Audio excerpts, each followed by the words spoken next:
Hello hi ನಮಸ್ಕಾರ. ಇವತ್ತು ನನ್ನ ಕೈಯಲ್ಲಿರುವಂತಹ ಪುಸ್ತಕ ಡಾಕ್ಟರ್ ಜಿ ಲಕ್ಷ್ಮೀ ಪ್ರಸಾದ್ ಅವರು ಬರೆದಿರುವಂತಹ ಕರಾವಳಿ ಕರ್ನಾಟಕದ 1001 ದೈವಗಳು ಎನ್ನುವಂತಹ ಒಂದು ಬುಕ್ ಈಗ ನನಗೆ ಅವರು ಕಳಿಸಿದ್ದಾರೆ.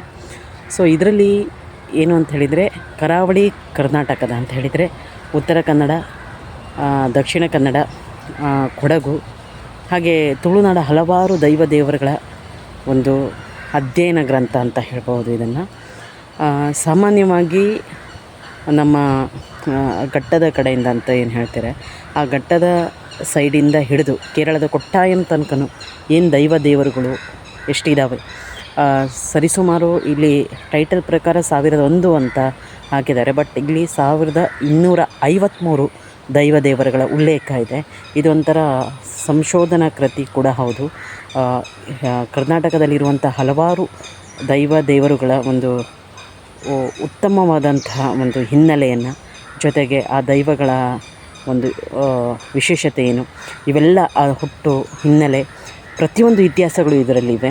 ಜೊತೆಗೆ ಇದನ್ನು ಕಾಂತಾರ ಮೂವಿ ಬರುವ ಮುಂಚೆ ಅಂದರೆ ಸತತ 23 ವರ್ಷಗಳ ಕಾಲ ಅವರು ಸಂಶೋಧನೆ ಮಾಡಿ ಈ ಒಂದು ಗ್ರಂಥವನ್ನು ಬರೆದಿದ್ದಾರೆ. ಇವತ್ತು ಅದು ಗ್ರಂಥ ವಿಮರ್ಶನೆ ಮಾಡುವಂಥ ಕೆಲಸಕ್ಕೆ ನಾನು ಇವತ್ತು ಅಂದರೆ ಒಂದು ರೀತಿಯಾಗಿ ನನಗೆ ಕಳಿಸ್ಕೊಟ್ಟಿದ್ದಾರೆ.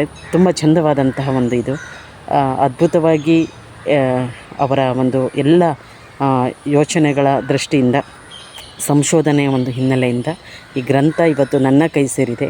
ಸದ್ಯದಲ್ಲೇ ಈ ಗ್ರಂಥವನ್ನು ನಾನು ಸಂಪೂರ್ಣ ಓದಿ ಅದರ ಅಭಿಪ್ರಾಯಗಳನ್ನು ನಾನು ನಿಮ್ಮ ಮುಂದೆ ಇಡಲಿಕ್ಕಿದ್ದೇನೆ. ಸದ್ಯಕ್ಕೆ ನನ್ನ ಮುಂದೆ ಕರಾವಳಿಯ 1001 ದೈವಗಳು ಇವಿವೆ. ಹಾಗಾಗಿ ಇದು ಒಂದು ಅದ್ಭುತವಾದಂತಹ ಪುಸ್ತಕ. ಸದ್ಯಕ್ಕೆ ಕನ್ನಡ ವರ್ಷನ್ಗಳು ಎಲ್ಲ ಖಾಲಿಯಾಗಿವೆ ಅವರಲ್ಲಿ. ಅದು ಈಗ ಇಂಗ್ಲೀಷಲ್ಲಿ ಕೂಡ ಅನುವಾದ ಆಗ್ತಾಯಿದೆ, ಇಂಗ್ಲೀಷ್ ವರ್ಷನ್ ಕೂಡ ಬರ್ತಾಯಿದೆ. ಜೊತೆಗೆ ತುಳು ಭಾಷೆ, ಮಲಯಾಳಂ ಭಾಷೆ, ತಮಿಳ್ ಭಾಷೆ ಇವೆಲ್ಲದರಲ್ಲೂ ಕೂಡ ಅವರು ಬಿಡುಗಡೆ ಮಾಡ್ತಾಯಿದ್ದಾರೆ. ಹಾಗಾಗಿ ಅದ್ಭುತವಾದಂತಹ ಒಂದು ಕೃತಿ ಇದು. ಅಂದರೆ ಸಾಕಷ್ಟು ಮುದ್ರಣ ಕಂಡ ಮೇಲೆ ಈಗ ಅದರದ ಮುಖಪುಟ ವಿನ್ಯಾಸವನ್ನು ಕೂಡ ಕಾಂತಾರ ಶೈಲಿಯಲ್ಲಿ ಕೊಟ್ಟಿದ್ದಾರೆ. ಬಟ್ ಕಾಂತಾರ ಮೂವಿ ಬರುವ ಮುಂಚೆ ಇದರ ಅಧ್ಯಯನ ನಡೆದಿದೆ, ಇದರ ಬುಕ್ ರಿಲೀಸ್ ಆಗಿದೆ. ಹಾಗಾಗಿ ಯಾವಾಗ ಕಾಂತಾರ ಅನ್ನೋ ಒಂದು ಮೂವಿ ಬಂತು, ಅದರ ನಂತರ ಇದರ ಪುಸ್ತಕವನ್ನು ಹೆಚ್ಚಿನವರು ಫಾಲೋ ಅಪ್ ಮಾಡಿದ್ದಾರೆ. ಯಾಕಂದರೆ ಪ್ರತಿಯೊಂದು ದೇವರುಗಳ ಬಗ್ಗೆ ಇವರು ಇಲ್ಲಿ ಬಹಳ ಅದ್ಭುತವಾಗಿ ನೀಡಿದ್ದಾರೆ. ಹಾಗಾಗಿ ಇಂತಹ ಒಂದು ಗ್ರಂಥವನ್ನು ನಾನು ಇದನ್ನು ದೈವಿಕ ಅಂಶಗಳನ್ನು ಉಳ್ಳಂತಹ ಒಂದು ಗ್ರಂಥ ಅಂತ ಹೇಳ್ತೀನಿ. ಇವತ್ತು ಅದು ನನ್ನ ಕೈಯಲ್ಲಿದೆ. ಹಾಗಾಗಿ ಆದಷ್ಟು ಬೇಗ ಜನಸಾಮಾನ್ಯರು ನಮ್ಮ ತುಳುನಾಡ ಪ್ರದೇಶದಲ್ಲಿ, ಪ್ರಾಂತ್ಯದಲ್ಲಾಗಿರ್ಬೋದು, ಕರಾವಳಿ ಪ್ರದೇಶದಲ್ಲಾಗಿರ್ಬೋದು ಇರುವಂಥ ಅಷ್ಟು ದೇವರುಗಳ ಬಗ್ಗೆ ತಿಳ್ಕೊಳ್ಬೇಕು.